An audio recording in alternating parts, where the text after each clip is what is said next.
And good evening. This is Bob W6CGX, and I'll be your net control operator for tonight's Papa Great Outdoor Net. This net meets every Sunday evening at 8 p.m. Pacific. This is a directed net, so please go through net control at all times, and your cooperation is always greatly appreciated. Stations with emergency or priority traffic can come into the net at any time with a double break, and net control will respond appropriately.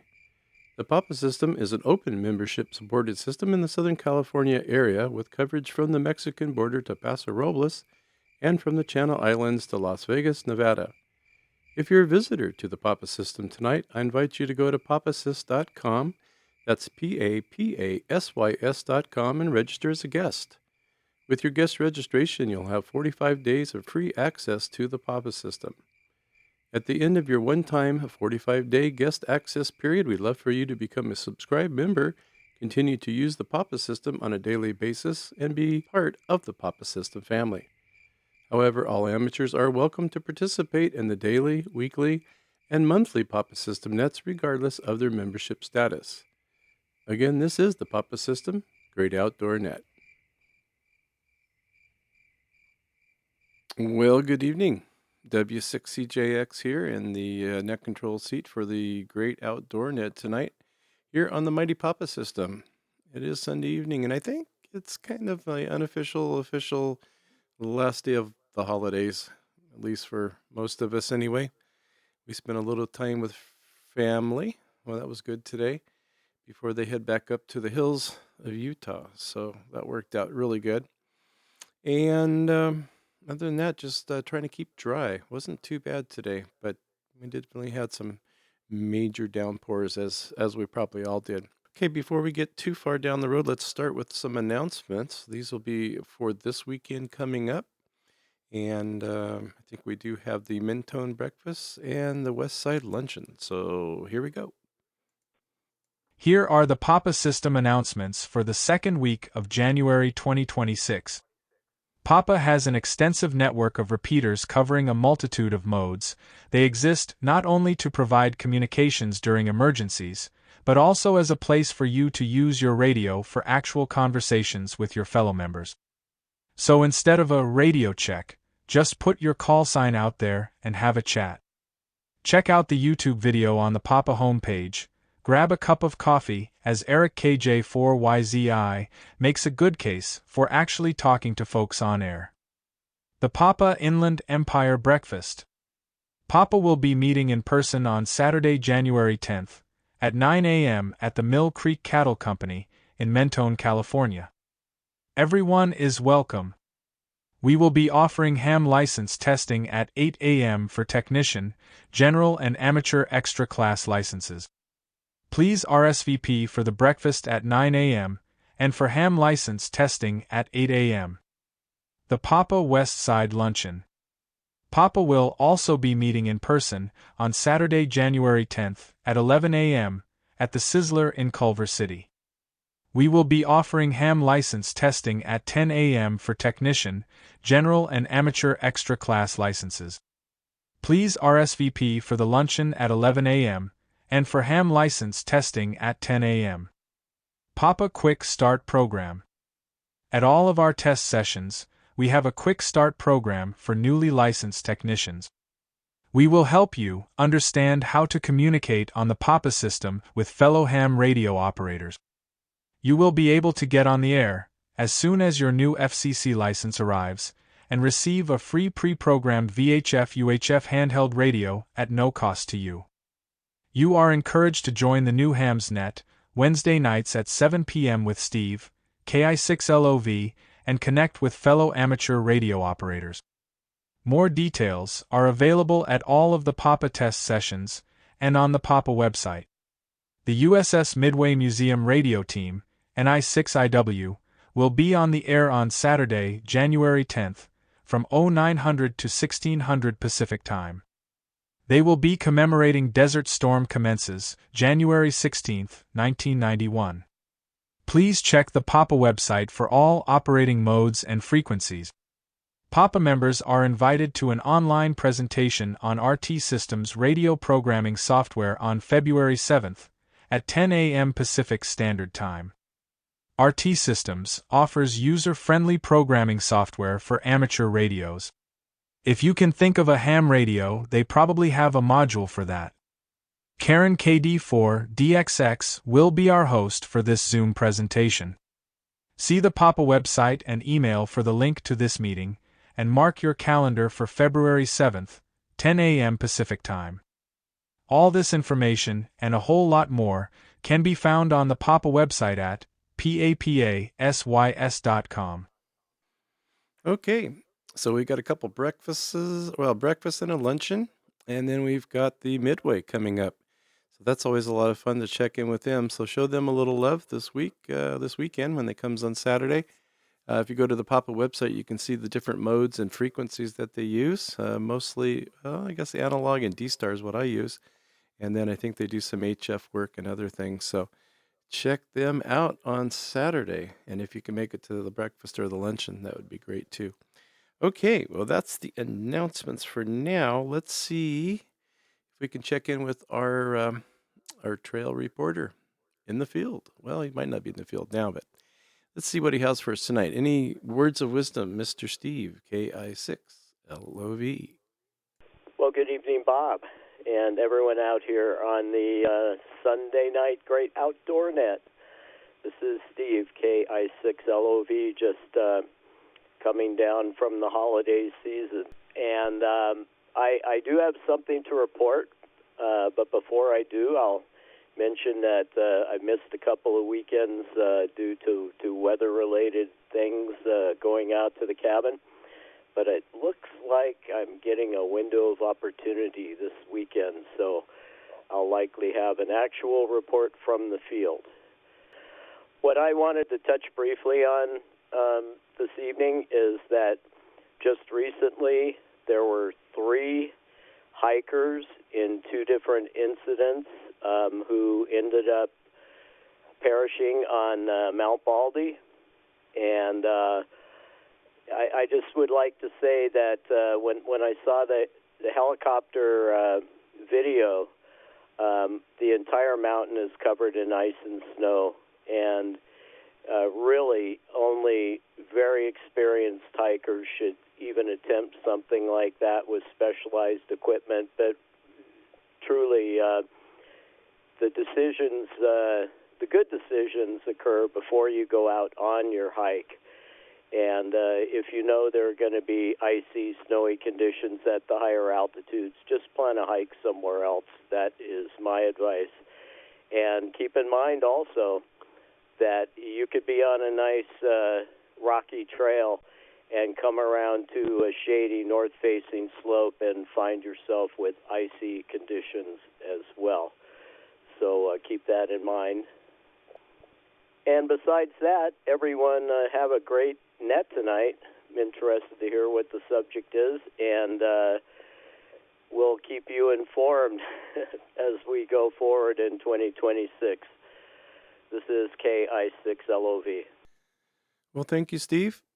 And yeah, that's such a tragedy. I guess 2 of the hikers they found at the same time. They were looking for one, but then they ended up finding the other 2 from completely different incidents. Oh, it's so sad.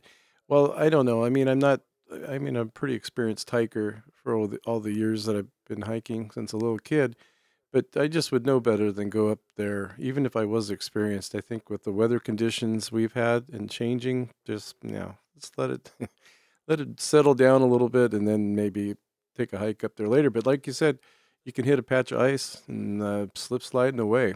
Definitely, for sure. Well, I hope you get up to the cabin this weekend coming up. We'll pull some strings and see if we can't get the rain to abate, and then you can maybe get up there and check on things. That would be great, and we'll hear from you then too. Thanks for all you do, and good to hear you on the DRT net tonight also. Before we go any further, let's see if there's any other announcements. Anyone have anything else for the net before we get started? Please come now. Kilo 4, Hotel Delta. Hey, there's our good friend Kevin, Kilo 4, Hotel Delta. Welcome, Kevin. Well, thank you, Bob, and good evening to all. Just a little shout out for the Rose Bowl half marathon opportunity to get out of the shack and practice those radio skills volunteer your time along the route. There will be a lunch provided, some snacks in the morning, and you get a T-shirt. So you can just Google TitanVolunteers.com, go to the website, sign up, and you will get an email confirmation followed by another email with all the frequencies, information you need to program in your radio. Come out and have some fun. Hope to see you out there. This is K4HD, back to Net Control. Have a good one. Well, thank you for that, Kevin. I heard if you go to the medical booth and say Kevin's call sign, you'll get a free massage, sports massage. Don't go sports massage, like, calves. And so thank you for thank you for that. That's going to be a lot of fun. I've done a few of those out here in our group, and they are fun, definitely. And you feel like you're giving back a little bit to the community and using your radio. Hey, and it's a win-win situation. Okay, well, thanks, Kevin. Thanks to Steve. Let's see what else we got on the agenda tonight. I'll look down here. What I want to topic about tonight, figuring it's cold, it's wintry, it's time to build fires. So I thought I'd do a net on fire starting. There's a lot of ways to start a fire, but there's like 3 main components that you need. So we're going to learn about that. And what's your favorite way to start a fire? If it's wet out, I've experienced being at a campsite where the campfire pit's kind of wet. Put down a piece of foil if you have it, like in a trailer or camper or something, and then put your tinder and paper or whatever you're using to start a fire. So whatever starts your fire.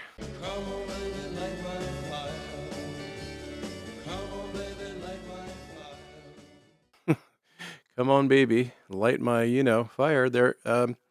Let's see what it is, and maybe you use gasoline, kerosene, who knows what, but here we go. Let's see what Andrew has for us tonight, and we'll go from there. This is Andrew for the Papa System Great Outdoor Net. Fire starting. Starting a fire requires 3 elements: heat, fuel, and oxygen, using a progression from fine tinder like dryer lint and cotton balls to birch bark and small kindling like twigs. Now add larger fuel wood, like logs and branches often built in a teepee or log cabin shape. Ignition with matches, a lighter or a ferro rod, and gently fanned to build a sustainable flame. Primitive methods using friction. Hambo drill. This involves rapidly spinning a spindle against a hearthboard made of soft, dry wood to create an ember, which is then transferred to a tinder bundle. Requires specific dry wood types, cedar, willow, and significant practice. Tips for wet conditions. Find dry tinder. Look for birch bark, inner cedar bark, or dry pine needles. Create shelter. Shield your fire from wind and rain with natural materials or a tarp. Use kerosene. A mixture of sawdust and kerosene can be an excellent, long-burning fire starter. These are just a few examples of starting a great fire. Back to Bob W6CJX Net Control for the Papa System Great Outdoor Net. Well, thank you, Andrew. Great job. Good research on that one. I've always wanted to use a bow drill. I don't know if anyone else has ever wanted to. I haven't done. I'd love to build one, use it, and at least get it to make a fire. That would be. I don't know if anybody has a course on how to do that. I've seen how to do it. I even bought one on Amazon once, and it was like a piece of junk. It's like you got to just make your own, right? That's the real way to do it. But yeah, a bow drill would be kind of fun just to see if you can get it to work. Okay, well, there's a few ways of making a fire. We all kind of know that. We probably learned in Boy Scouts and other camping type situations when we were younger. But or how about melting styrofoam cups on a stick? They make great torches as you run around the campsite. Don't give the kids any ideas.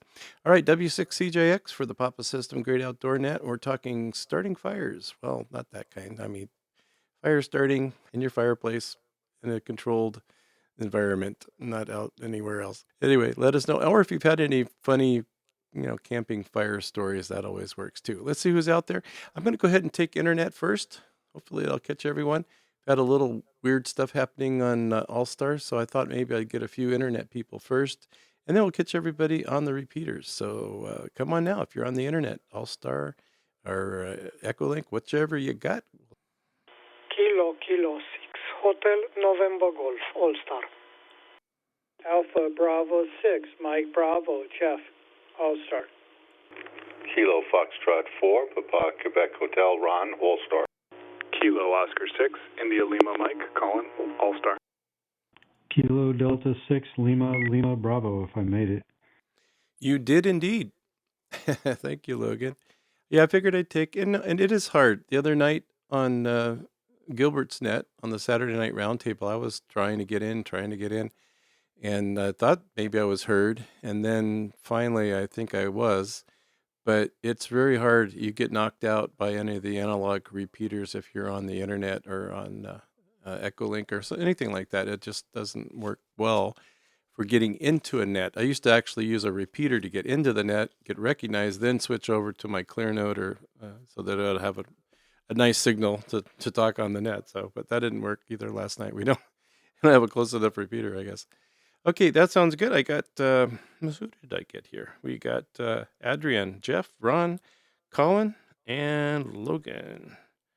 And let's see. Let's take a few analog repeater people, if you'd like, just a few, and then we'll start off with the top of the list. So if you're on a repeater and or internet link, that's okay too. So I guess we'll take both. Kilo 6 Foxtrot Victor November Jim Cerritos. Whiskey Tango Charlie Brian. Kilo. November 6 Hotel Alpha Lima Papa 9. Okay, that's a good one. That way we just don't get too big of a list, and I don't feel like I'm discriminating against the repeater people, but I'm really not. It just helps a little bit to get in. And we were having some little off and on issues with All Star, so it looks like everything's stable right now. So, all right, welcome. Let's go up to the top and talk to Adrian, KK6HNG. I don't know, do you start fires on some of your other camping trips? I know we can't do it on the island, but what do you do? Have you ever started a fire? I don't know. I'm sure you have. Let's send it over to Adrian, KK6HNG. Take it. Yeah, thank you, Bob. This is Adrian, KK6HNG. And, well, yeah, I'm not saying that I'm starting fires all the time. Well, probably I would be in jail if I would do that, right? But actually, since when I was a child, at my grandmother's place in the countryside, I kind of get acquainted with how to set a wood fire in a controlled environment, in a stove and all that stuff, using typically paper as starter at that time. And anyway, long story short, that still it's not a good shield for failure. Like 2 years ago with a friend, we camped on Two Harbor in Catalina. And over there are dedicated rings for setting a fire. So we went for a hike, we came a little late, and of course we bought actually, firewood and starter. And we say, what a big deal, it's going to be easy. Well, no, it was not. It was super, super humid, even a little bit of minor rain.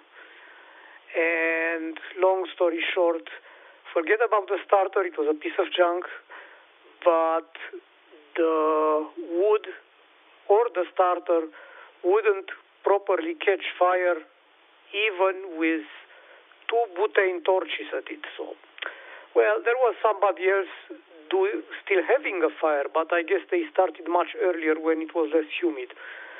So, long story short, we had to leave that firewood untouched for somebody else to enjoy it. KK6HNG, back to net control. Yeah, that can be rather rough. If you're, back in the days when we used to do a lot of great backpacking, and you could just sometimes someone already had a fire ring where you'd go up to a campsite and say, oh, there's a campsite, and put your tents up and you get a little fire, collect some wood. But if it's, raining out, and especially in the Northwest or something, boy, it's got to be pretty rough. I guess there's, I've seen some of the survival things where they put wood and things in their pockets to use the body heat to dry some of it out. But, you really got to get the initial fire going good to dry out the rest of the wood, right? So, well, that's too bad that you couldn't get it going. Maybe you could have taken a piece of wood off of their fire and brought it over. But yeah, if it's moist, very humid, it's going to have trouble for sure. Well, thank you, Adrian. As always, you have something good for us on topic for tonight. We appreciate that. Let's say hello to Jeff, AB6MB, up by the San Francisco Bay. Oh, Bob, thank you very much for doing the net. Talking about making fires. I was in Boy Scouts. And, we would camp up in the Cascades, and there's almost always a fire ring at every little place you could camp at. There was, and we would just, build a fire in that. And I've done it both ways, or the log cabin style, and then also the teepee style. And both worked pretty good. I think what the log cabin one was better for if you wanted embers and that for, frying fish or bacon, if you brought bacon and that. It just was kind of how Ray had a nice little layer that you could put the frying pan on. So, then I also saw on the, how this one, there's a guy I follow that has a boat that they have these canals, about 2,000 miles worth of canals in England that they used way back when for transporting goods. But he was, they had in his boat, he had a coal stove. And he was showing how to do that. In fact, that he has the embers in there, at least the chunks can actually kind of burn really slowly. So you can actually just leave them in there after the fire is basically out, but it'll still be warm, hot. And then he can just go in there and use that to start the fire. But the coal aspect I'd never seen before. Of course, I heard of it, but it was interesting watching him making a fire with coal. And basically the process is the same. Paper, some tinder, then chunks of coal, and then it'll catch it on fire, and so on and so on. So anyway, back to net. Good subject, AB6MB. Well, I figured with the cold and rain, and sounded kind of nice to have a nice warm fire, at least think about one. We have an electric fireplace that really looks real, and then we have a gas fireplace. But I do miss the old wood burning fireplace that, of course, I learned all those tricks from my grandfather or my dad. He was pretty good at building fires when we lived in Idlewild, of course, with snow and all that. And why wouldn't you have a fire every night? That's how part of the house got warm. But it was fun, and I've always done really well at building them. Well, thank you so much, Jeff. It's kind of an art. I've seen people can't build a fire, and they can't get a barbecue lit either. So it's not everybody. It's not for everybody. But I should say, one thing I do highly recommend if anybody has ever tried it before is fat wood. Fat wood is amazing. You can buy it even at the market, smaller quantities. It's better to get it larger quantities, but that stuff you just basically you can light a stick of it with a lighter. It'll just light up because there's so much sap in it. It's beautiful. So what I do when Jeff was talking about like the log cabin style, I do about 3 or 4 of those log cabin style, just like a square, I guess, on top of each other, and then put my some paper, kindling or whatever, or put that on top of the paper, I should say, and then just light it. And man, that thing gets so hot, it'll, if your wood's wet, that's a different story.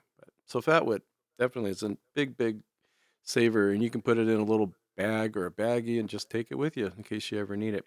Well, thank you always, Jeff, and thanks for doing the Antenna Net on Fridays for us down there. We really enjoy that. Let's say hello to Ron, KF4PQH. Good evening, Ron, and welcome. Good evening, Bob and Annette. This is KF4PQH in Locust Grove, Virginia. So back in the day when my kids were little whippersnappers, during a certified training to become a Cub Scout den mother, I learned about saving old cardboard egg cartons and dryer lint. And you put the dryer lint into the compartments in the cartons, pour paraffin on it, and then you can break those little compartments apart, and that makes great fire starters. I also one time somewhere learned a trick about if you take coffee creamer, put a little bit in a cup while you're standing around a campfire, throw it up in the air above the campfire, it does a nice flare. Probably a little dangerous, probably a little warped. Happy New Year, everybody. 7-3, this is KF4PQH, back to net control. Wow, coffee creamer does that. Okay, I might have to think about trying it. I guess that's the oil in it, probably, if it's like, I don't know. I guess if it's the kind that comes in the little creamer things, or the fat in the creamer. Yeah, so that sounds neat. Like you said, it probably isn't probably a great idea. But, well, I've noticed a lot of people when we go camping too, they have the propane fireplaces, and they've got pretty reasonable, and then of course they also have the solo stoves. I don't know if anybody's seen or used those. They kind of really cut down on the smoke, or I don't know how it's got these holes and it does certain things. It heats up, I think, and then it keeps it from smoking as much. But there's a lot of other alternatives out there, and it's a lot of fun. Sometimes just sitting there and staring at the fire, you can just, that's part of the mystique of going camping and just letting your mind wander and air out, and it's like it's very therapeutic. All right, W6CJX for the Papa System, Great Outdoor Net, and we're talking fire starting with Colin, KO6ILM. Welcome, Colin. KO6ILM. I guess I'm stroke 4 because I'm in Ron's neck of the woods. I'm in Virginia right now. But Ron had the best idea that I've come up with in the past, and that's to combine dryer lint with wax. And you can put it in a little Ziploc in the back of your backpack, and that's your emergency fire starter, because with a nice waterproof match or a lighter or anything you can get spark on it, it does a good job getting things started. But nowadays I just haul around one of those propane, 12, 14-inch or 18-inch grills, take it to all the scouting events with my son, and it's just great. You just fire it up when you need it. You sit around. It's nice and warm, little campfire time, and then you pack it up and take it home. And it's the only thing that's legal in Southern California and a lot of places, so it's nice to have. But back in the day, it was one match, one fire. We used to live in Flagstaff, and the idea was in the late evenings, my friends and I would want to go out and just start a fire somewhere, and it wouldn't matter what time of year it was.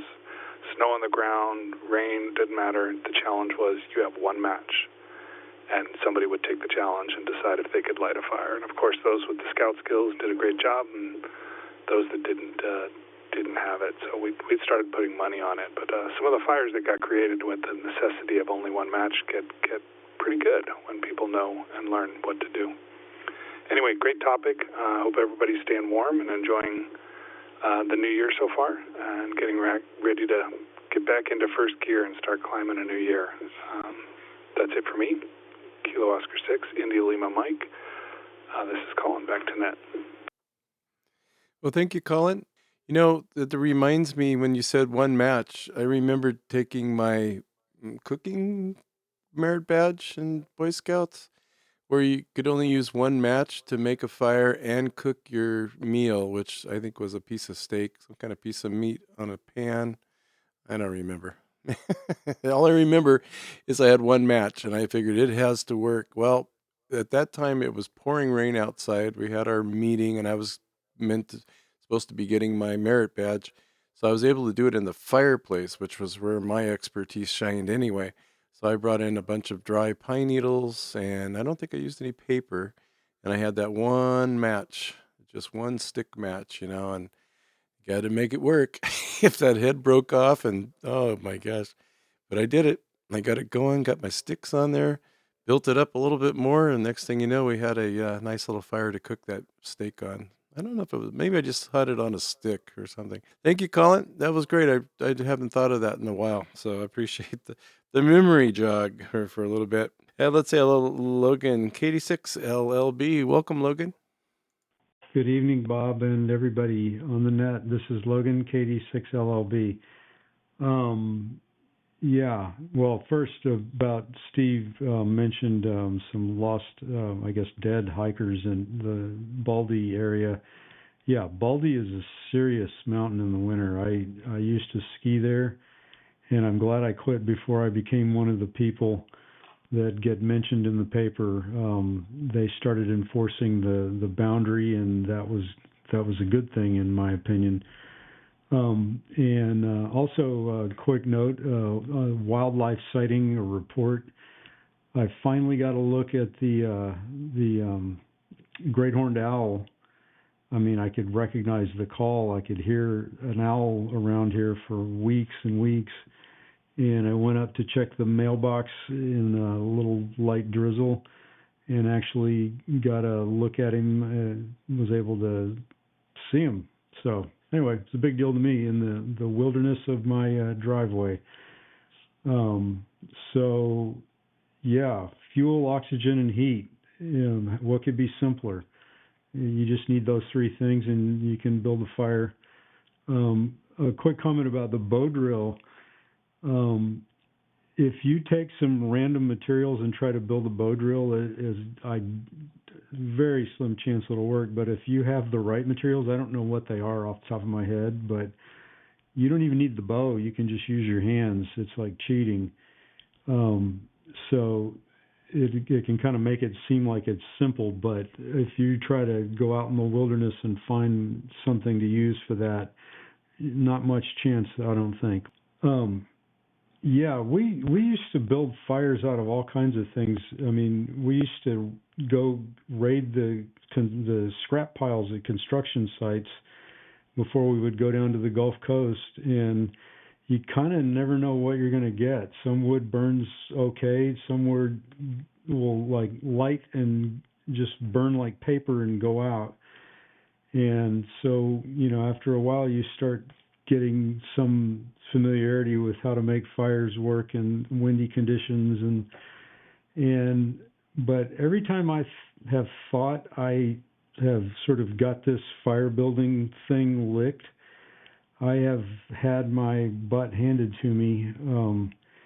I have had wood that looked like it should be. It looked dry, it looked good, it looked promising, and I couldn't light it if I had a nuclear reactor. And and other times I've managed to build fires so easily, I thought, okay, I've got it licked again. So you never know. And another comment: I don't know how I never learned about egg cartons, dryer lint, and paraffin. That's pretty cool. And I can't believe nobody told me about that when I was a scout. As far as one match and the scout badge for fire starting and all that, preparation. I mean, just spend the time making material that's going to burn, and and then hope it's not that crappy wood that just doesn't burn, I guess. Anyway, it's an interesting subject, and I'm glad to have modern fire starter and maybe a torch. All right, KD6 LLB. Well, I mean, how much dryer lint actually gets thrown away all the time?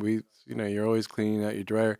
And I did that too for a while. I would save it up and put it in these little, like a film container. You know what those used to be like, a little black with a gray lid.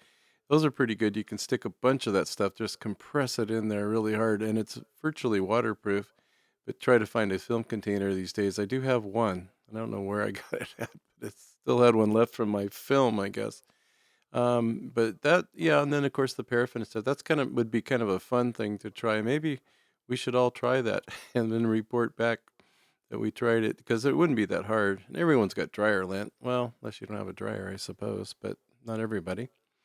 But it is pretty neat, pretty good idea. And I've actually used a ferro rod with dryer lint, and because there's we won't get into the DNA of what makes up dryer lint, but there's really fine things in there that will, with a little tiny spark, it'll take off. So it is probably one of the best fire starters. Thank you, Logan. Always a great pleasure. And let's check in with Jim, KE6FVN. Good evening to Bob and everyone on the net. KE6FVN, Jim Enstrios. Don't have anything other than Happy New Year and hello, KE6FVN. Well, we'll take your Happy New Year and your hello. That's what we like. We want to hear that. We want to know you're out there. just to know that. It's a good thing to know. Oh, by the way, speaking of people being out there, I got a shameless plug. Well, it's for us. It's actually for the Outdoor Net. It's for the Papa system. I had applied through my web host, which is Podbean, to expand out on other platforms like iHeartRadio, Spotify, Amazon, Apple, YouTube. We're already on YouTube. And then, of course, we've been on Podbean. So now, if you go to any of those other platforms and type in the Great Outdoor Net or Papa, either one I think works pretty good, you'll see the archive of this net. And it's pretty cool. It actually worked out. Or we got approved for it, I should say. It's nothing, still no monetary value. We're not collecting anybody's money, so don't have to worry about that. It's all amateur radio through and through. All right, shameless plug for that. Thank you, Logan, or Jim. Go down one more, Bob. And let's try to Brian. WT6T, Whiskey Tango, 6 Tango. Thank you, Bob. Great topic tonight. This is Brian in Glendale, Whiskey Tango, 6 Tango. Well, when I was a Boy Scout going to summer camp for the first year, at the end of the first day, they had a campfire get-together, and I walked into this open area where they had 2 stacks of tree trunks, 5 feet tall each, very thick trunks, roaring, blazing fire. I wondered how they did that. Later, I discovered the jerry can of kerosene. They weren't dangerous. Kerosene that was thereafter dubbed firewater. Back to net, WT60. And there was the old cattails. I think you could soak those in kerosene or something. I don't know. There's like too many pyrotechnic things out there. But I used to love starting fires. That's why I became a fireman, so I could put them out. Well, it's just an interesting subject. I figured I looked back into all the different nets, and we've talked about probably fires and campfires and all that stuff. But there's kind of an art form to it, and just a kind of a procedure. Like I said, I've seen people not be able to start a fire, and it could be that wood that Logan was talking about. I've had that before, and I swear I've done everything to the letter that I could possibly do. And you put this piece of wood on there, and it just sits there and looks at you like, no, I'm just going to roll off either side, and I'm not going to burn anything. So it's out there. Beware of the wood that wouldn't. Steve. Thank you, Brian. WD8CIK. Welcome, Steve. And how are you doing tonight? Yeah, back over in that control, WD8CIK. Doing okay. Yeah, we did a lot of scouting stuff and fire starting.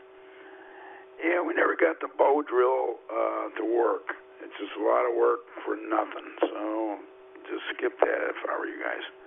And Dryer Lint was the #1 winner. We were, in a little contest to see which started to fire the best. Is Dryer Lint, and you could ignite it with a 9-volt battery. So put it all in a Ziploc bag, and away you go. Of course, you got to have kindling to get the kindling going. So Dryer Lint is very flammable. So that's why there's dryer fires. And let's see what else we got here.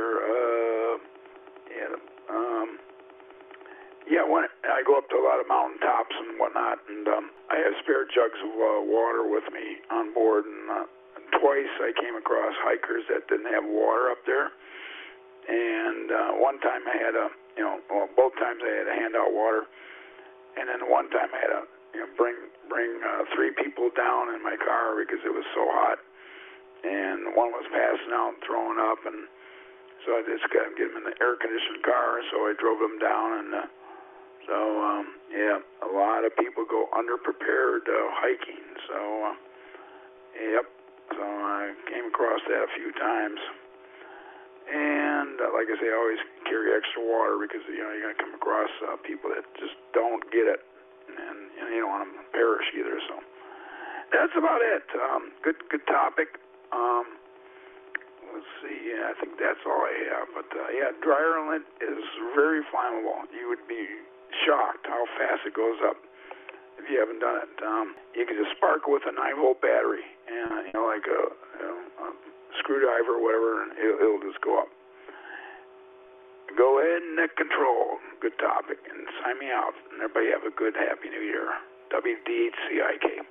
Well, thank you, Steve. That's so cool. Yeah, and welcome to the DryerLint net. We're going to change it from fire starting to DryerLint. Yeah, it's just like I said, how much DryerLint have we thrown away? Of course, how much can you keep too? I've kept enough probably for a lifetime, unless you have to swap it out or something. But all my packs have little canisters or like a film canister or whatever I can find and reuse packed with the DryerLint. So I figure, I'll even like you saying, a spark from a Bic lighter that doesn't even, flame anymore. Just that alone, the spark will actually spark the DryerLint. So yeah, I think DryerLint works or wins for tonight for sure. And thanks, Steve. And we saw the green screen finally. I guess there's a promo or commercial for CBS when we were watching the Broncos playing the Chargers tonight. And that was really neat. They showed the green screen and then with everything, the chroma key or whatever on it. And so I realize what you were saying. The floor, the walls, everything is green screen. So it must look really weird to the talent or the people that are, like doing the weather and stuff. But it is very impressive, I must say. All right, I just thought I'd throw that in there for funsies. W6CJX for the DryerLint. I mean, the Great Outdoor Lint Net. Is it lint yet? Let's say, okay, let's move along. N6HAL. Hal, good evening and welcome to the Great Outdoors. N6 Hotel Alpha Lima, Hal. Good evening, Bob. Thanks for hosting the net, and you can relate to this, but you light them and we fight them. Okay, I never did too much primitive camping except in Boy Scouts, and I did the usual Boy Scout things with starting fires, and as I got older and started camping, I generally camped with some kind of vehicle, usually a pickup truck, so I didn't have any problem with the wood normally because I'd bring a whole pickup truck full of wood from home out, and I used pallet wood for kindling, which was really good. Chop it up in small pieces, and I started my fires by building a tripod or a teepee, and then putting some kind of material underneath that teepee. Generally it was paper that I used. And back in the day when I was ambitious, I would make my own fire starters out of egg cartons with wax and sawdust in them. And that worked pretty good too. That's about my experience with starting fires camping. But my favorite fire starter was, of course, in the professional business, was a drip torch. Back to the net. N6 Hotel Alpha Lima. Yeah, the old drip torch for setting backfires and stuff. Well, yeah, like I said, I became a fireman for a lot of reasons. I wish I could have done it professionally, but unfortunately, I just wasn't in the cards. Maybe something worse would have happened, but I got to do it for a while. And I go back to my childhood. I remember I was telling Carolyn this the other night that I got punished one day. My mom was out shopping. I think my dad was down in his workshop. He was always making grandfather clocks to sell at the Idlewild gift shop that they had. Anyway, he came up unexpectedly, and I wanted to see if you draped a piece of toilet paper over the fireplace spark screen, and it's so from one side to the other, kind of like a slinky thing. If you lit it on one side, would it go up and then down the other side? Well, right as I lit it, the dad walked through the door and said, "What the hell are you doing? Go to your room and no dinner." Well, that was devastating at my age because I needed dinner. Anyway, it's a strange story. Let's see if there's anyone else out there that would like to come in and talk about starting fires legally. Let's make the legal declaration here. W6CJX Net Control. 3 Mike Alpha Tango. For 6 Charlie Delta Delta. Foxtrot Golf Whiskey. Kilo Charlie 6 Whiskey Tango November. KO6 HRX Gary. Kilo Oscar 6 Juliet Golf Echo Randy. Alrighty. Let's see what we got here. We ended up getting Matt. There's our good buddy Matt, K3MAT. And we got Brian, CDD, Steve, FGW. We got Jeff, WTN. And between the Randy and the Andy, and I got kind of confused, but I did get HRX and Juliet Golf Echo. So we'll just go with those for right now. Let's say hello to our good friend Matt. What's going on, Matt? Happy New Year, and how's things going for you? And everything's good here. We're all through with family for a while. That's a good thing. Over to you, Matt.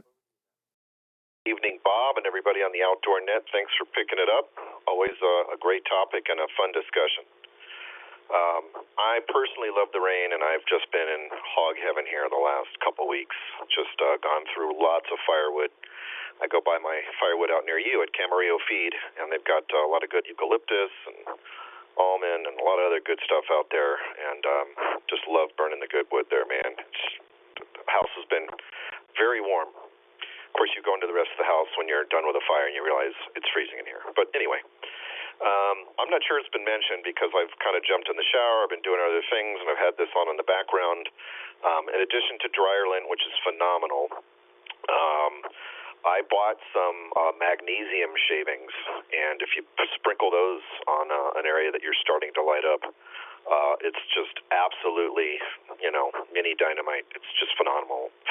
But again, I don't know if that's been mentioned already because I've kind of been on and off listening. So magnesium is phenomenal. Magnesium shavings. Anyways, not too much else. Hope everybody has a great 2026. Be happy, healthy, safe. Kilo 3 Mike Alpha Tango. Back to net control. Well, thank you, Matt. That's yeah, I'm with you on I've been in heaven, hog heaven too, or rain heaven. I really do enjoy the rain. I like weather. I mean, growing up in the mountains and stuff, I used to get depressed when the snow would stop snowing. I just went, oh, yeah, and the sun's gonna come out, and then all this is gonna melt. I like the snow, but anyway, that's trauma as a young child living in the mountains. But sounds like you've been having some fun and enjoying a nice warm hearth. So we'll have to see if we can schedule something, get together. It's been a while. That'd be fun. Or stop by. We're usually here. Thank you, Matt. And good to hear you. And yeah, Happy New Year. Happy, healthy New Year. We're all going to do health this year. That's the number one thing. Let's say hello to Brian, KO6CDD. Welcome, Brian. And what you got for us tonight? Good evening, Bob and the Net, and Happy New Year to all. Yeah, I went through a phase where I was making different fire starters. So I did the egg crate and dryer lint and wax, and did shredded up soaked cardboard and then compressed it. That worked pretty well. Another good one is cotton ball soaked in petroleum jelly. That one works pretty good. But I generally use a piece of watered up newspaper, and if things are really tough, well, out comes the propane torch. Anyway, Happy New Year, everybody. KO6CDD, back to net. Yeah, there you go. Well, cotton balls and Vaseline or petroleum jelly.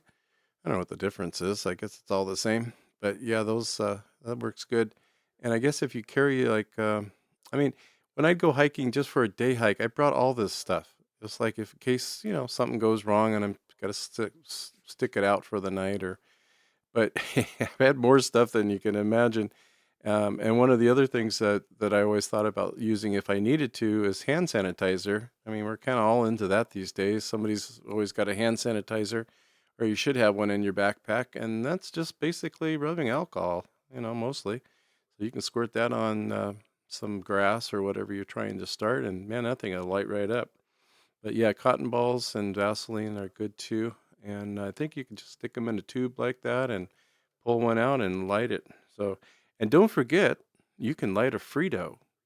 So it's a good reason to bring Fritos with you on your backpacking or hiking trip. Fritos do burn, and I actually tried it and it works quite well. Thank you, Brian. Happy New Year to you and also to Lori. And we'll hopefully get to see you guys soon, too. Let's say hello to Steve, WA6FG and a W. Welcome, Steve. Well, good evening to Bob and the Net. This is WA6 Foxtrot Golf Whiskey. I don't have a whole lot to add. Most everybody has covered once, possibly twice on a few of the key items. But just a couple of goodies here. If you're looking, more for, how would you say it, ambiance as opposed to a roaring fire that you can sit around or stand around, you can make some small actually reasonably good size, like half of a Coca-Cola can. Put a swirl of cardboard, and then pour wax into it. Let it cool, and then before you take off on the trip, everybody gets to carry one, whether you use them all at once or one at a time. One of the things you got to be careful of now is they're requiring a special on the web. How would you call it? A test, if you will. It's basically just a recollection of five or six key items of how much dirt to score to make sure you have a safe area to light an outdoor fire. And the BLM is famous for doing that. And of course, anytime you're above 9 or 10 feet in the Sierras, got to have something. Anyway, thanks for doing the net, WA6FGW. Yeah, Steve. I remember you talking about that once before with the Coke can, cut it in half and then swirl a bunch of cardboard in there and then fill it with paraffin or whatever. So yeah, I think you called it some kind of like something campfire, poor man's campfire. I don't know, something like that. Survival campfire. I imagine you could make up something where you could actually cook off of that too, kind of like a sterno type effect. But I saw on, of course, Facebook, whatever, and I don't know where else they would sell them, but they've got these with the LED lights, and it's this might have actually sparked, with no pun intended, might have sparked my interest for this topic tonight. But they have this like the teepee style sticks, and then in the inside, there's this, it looks like a real flame. I know it's LEDs, and they're pretty good these days, so it doesn't. But I'm not going to buy it off of Facebook. I just thought it looked really neat. You can put it on your desk or whatever. So I need one of those for the outdoor net. Hint, hint, hint. Let's say hello to Jeff. KC, is it KC6? WTN? I know the WTN's part's right. And sometimes I mess up the beginning, but let's give it a shot. Welcome, Jeff. QSL, KC6, WTN. Thanks, Bob, for hosting the dryer lint net tonight. It's very informative. I did hear you mention a ferro rod in one of your comments, so I wanted to let people know the technical name is a ferrocerium rod.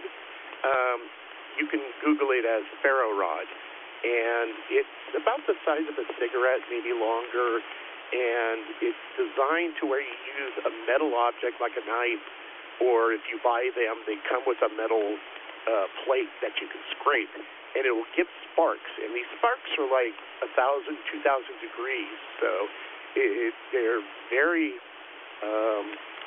high-potent sparks, and you can use them to light tinder. So these are things, they're small, easy to throw in a backpack, something everyone should carry in their camping kit. Just in case you need to start a fire and you don't have a way of doing it. So, good net tonight. Thanks, Bob. KC6WTN, back to net control. Isn't there always one that actually has the biological termination, whatever you call that? Not biological. Sometimes Carolyn will come up with these different names for plants, and she has the biological name or whatever they call that. And I'll go, what? And she goes, it's a pine tree. Oh, jeez. Okay, well, she likes all that good stuff. Yep, that's very cool. Yeah, the ferro, I guess it's ferro rod. Remind me next time we see each other to show you, mine. No, I have a necklace. It's paracord. You can get them online, of course. I wear this around my neck. It's got like something that looks like a washer, only on one edge of it, it's serrated. I guess it's the best way to put it. And then it comes down with this paracord that wraps through it. And then it's got a ferro rod, which is only about an inch. And it's got two holes in it that accommodate it going through your necklace, if you will. What I use that a lot for is I hang my glasses through there. Just my reading glasses or whatever. Or sunglasses, but it's pretty small. And you can put your reading glasses through there and kind of like one of those hangers that you don't want to wear them.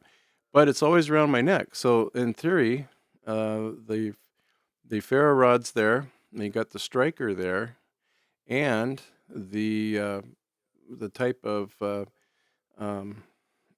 paracord that I have has the fibers in it for starting a fire with a spark. So it's like I'm a walking fire starter, I guess is what I'm trying to say. And it's pretty fun. And it's just a fashionable thing, for people in the outdoors. So look them up. They're only like $7 online. All right, W6CJX for the Papa System, Great Outdoor Lint Net. I did it again. The Great Outdoor Net here on the Papa System, 8 p.m. every Sunday evening, whether we like it or not. Well, we like it, though. I do. Thank you so much, Jeff. And we're going to say hello to Gary, KO6 Hotel Romeo X-Ray. Welcome, Gary. Thanks, Bob. Yes, I'm going to date back all the way when I was a kid, snagging matches without the striker. Because if you were to take the whole matchbook, of course the parents would notice it gone and ignite a match using a magnifying glass. And we're talking ages of 5, 6, 7 years old. Pretty nasty little guy I was, But for what it's worth, even in the Boy Scouts, there wasn't too much exciting as far as fires go.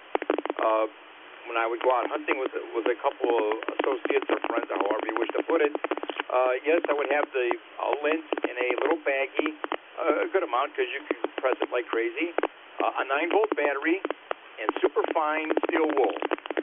Guaranteed in the event the lint were to get wet for some reason, you'd have that steel wool with the battery, and you're definitely going to get that to ignite up. Moving along, that's probably the biggest highlight of getting things going. If you're really super desperate and everything else goes totally wrong, if you have enough ammunition, get the pliers out, you rip them out, and you've always got the gunpowder. And if you're super desperate, just have a pair of pliers, whack the primer, and I'm sure you're going to get a little fire going. This is KO6 HRX, back over to Net Control. I love that. You had me cracking up when you said moving along. I love that. I got to steal that from you. Because sometimes I get struggling and I think I'll just say moving along. Very good, Gary. Yeah, just don't put all those components in the same bag, right? You don't want the battery, at least the battery, you don't want in there with the steel wool and the dryer lint. That might be kind of explosive. The next thing you know, your pocket's on fire. But yeah, that's kind of what Steve was saying too. The 9-volt battery is pretty compact. You've got both of your positive and negative terminals at the one end where if you do have but if you have to use a AA or AAA, you could. I've seen people use, the foil paper from a gum wrapper, that kind of thing. I mean, when you're desperate, you're desperate, so you'll use whatever. But if you have that set up for a little miniature fire starter, emergency fire starter, that's a perfect combination. Yeah, definitely. All right, Gary, good one. We love it. And let's say hello. I think it's Randy. I've got Randy written down, but it's Juliet Gulf Echo. So I apologize for not having your full call, but let us have it. Anything you have for the net tonight? Welcome. Kilo Oscar 6, Juliet Gulf Echo, Randy. Good evening, Bob. Happy New Year, everybody. When I was in college, I worked for LA City Department of Recreation and Parks Camping Division.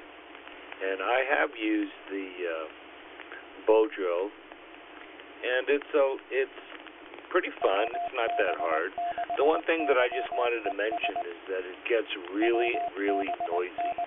Once you get that friction built up and you start really cranking that thing, it makes a lot of noise. So the first time I was taught how to use it, I was really surprised how noisy it was. But it works very, very well. Dryer lint's great, 9-volt battery, and steel wool's great. We also used flint and steel, which I don't think anybody's mentioned yet. And the other thing that was really fun to start fires with was dried yucca. You'd slice a piece of yucca in half, and that inner part of a yucca plant was very, very easy to ignite. Back to you, Bob. Oh, yeah, yucca. Yeah, that definitely has a fibrous substance to it. That's why they're saying like cattails, if you can get them at the right stage where you get them all puffy. But you got to have everything. You got to kind of have to make sure, several people probably said you got to be kind of prepared so that, you've got your kindling. And some people will say, okay, well, I'm going to start a fire. Here's some pine needles. All right, the pine needles are going now. Let's see. I need let's get some twigs. No. You got to have it all sitting there ready to go. It's got to be like a team effort there. Very good. Well, thank you, Randy. Well, I got your name right and part of your call sign, but it was a pile up, so that's what I pulled out. Okay, let's see if we have any others. I might say a last call. It's after the 9 o'clock hour, but anyone I might have missed, anyone that was just sitting on their microphone or hands, whatever, just sitting around waiting to get in, please come now. Kilo 6 Uniform Sierra. KF4 PQH recheck. All right, we picked up Aaron, K6US and KF4 PQH. Ron, recheck Ron. Ron, the other Ron used to recheck. Yeah, recheck Ron. 732, this is WSHU 230. I'm back. Okay. So what's up? Oh, not much. I think you're on the wrong repeater, though. This is for ham radio operators. You got too many numbers in your call sign. All right, well, let's go to Randy. I got to put a check mark next to Randy's name so I don't call him again. K6US. There he is again. Well, we'll see. I'll let him play around a little bit. All right, let's go to Aaron, K6US. Aaron, go ahead, please. Well, good evening, Bob, and everybody else on the net. K6US, Aaron in Fresno. And Bob, you told me I needed to check into your net when I mentioned that I built an all-star node during the D-Star net. So here I am. I'm on the list, and I will not tell you the story about how I needed to get rid of a pool of gasoline in the parking lot at a church. And that's all I got. K6US. Well, in this case, words, you don't need a picture worth 1,000 words. You just that's all you had to say. I think we envisioned exactly what probably happened. But a church parking lot, oh my gosh. All right. That one might, let's see if that one wins the bell tonight. Yep, sure enough. There it is. I got to get my bell fixed. These analog bells are too realistic. Very good, Aaron. Well, yeah, I held this fine gentleman to to his word. They said if you're going to check in, or if you got a clear node and you can get on our analog side, please come in on the outdoor net at least once. Get your name on the log, and he did. So we're all good friends over on the D-Star world, but we could be friends over here too. It's an equal opportunity world. Thank you, Aaron. Sound great tonight on your All-Star.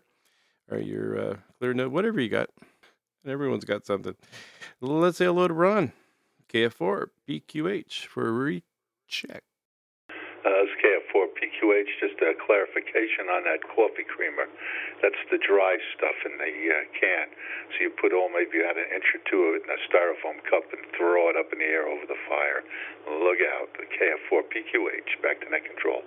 Well, you have sparked my interest. To say the least. And no pun intended. Or pun intended. No, it wasn't a pun. Anyway, being that it's dry creamer, that's even better. I think, well, that's more accessible, and I may not have the little creamer things. I'd have to go steal them from some restaurant somewhere, but I have plenty of dry creamer. And maybe it's a little bit like, okay, you guys got to remember this. Remember the magic dust, magic powder that you throw on your logs in the fireplace? Somebody's got to remember that one.